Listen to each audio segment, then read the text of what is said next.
maanta waa maalin weyn waxaan hirgelinaynaa qorshaheeni ahaa plan B qorshe noocee ah qorshihii aad keentay maaniga weydiinaysaa haddana ma hilmaamtay inaad tiri qoftan hadda ilmaha kasoo dhici waan harantiya uga soo rideynaa haa waa sax waa ku dhahay taas hadal ficila ka wanaagsan waa inaan ka dhaweynaa qorshaheena laakiin adiga hal mid ii samee soomaadan hinaagtaa maalin walba lagu baxsiiyay aadaa haa xiliyadan oo kale baxdaa maanta si gaar indhaha uga hay dhaqdhaqaaqeedan la soco haddee baxdan iisoo sheeg waan gartay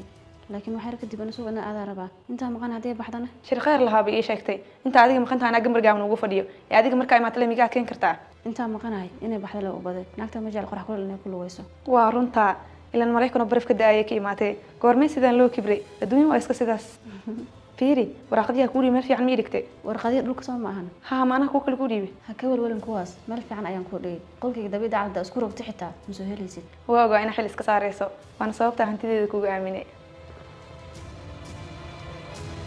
كيا بناك وباعنا وأديك سنة ودمقه. إن شاء الله هذا سنة قوي كورن. وحياة قارق مكفتم بليس سوالنا. قارنت وحياة قارق مكفتم وأنا كاره اللي قلنا عنه لشيء. وحكى إلى. محاوي. وجعل حسكي. أوه أنا قادر نحاجب.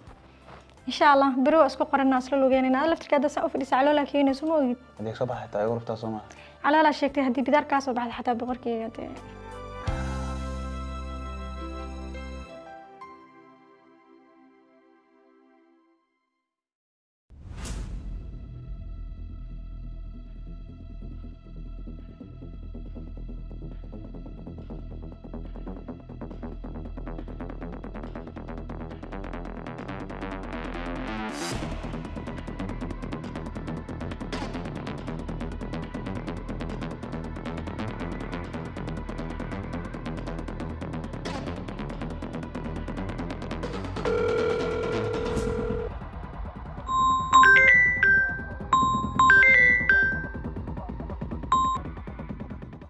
هلو naagtii way soo baxday istiyaariya عندنا لما سعودت سوما maya cidna lama socotay idinka heegana ku jirtaan soo maaha هل كي أنا تنام تجوجنا sawirkan kuu soo diray si fiican iskaga fiiri naagtii aysan idin dhaafin حكى عبد سخوي انتاس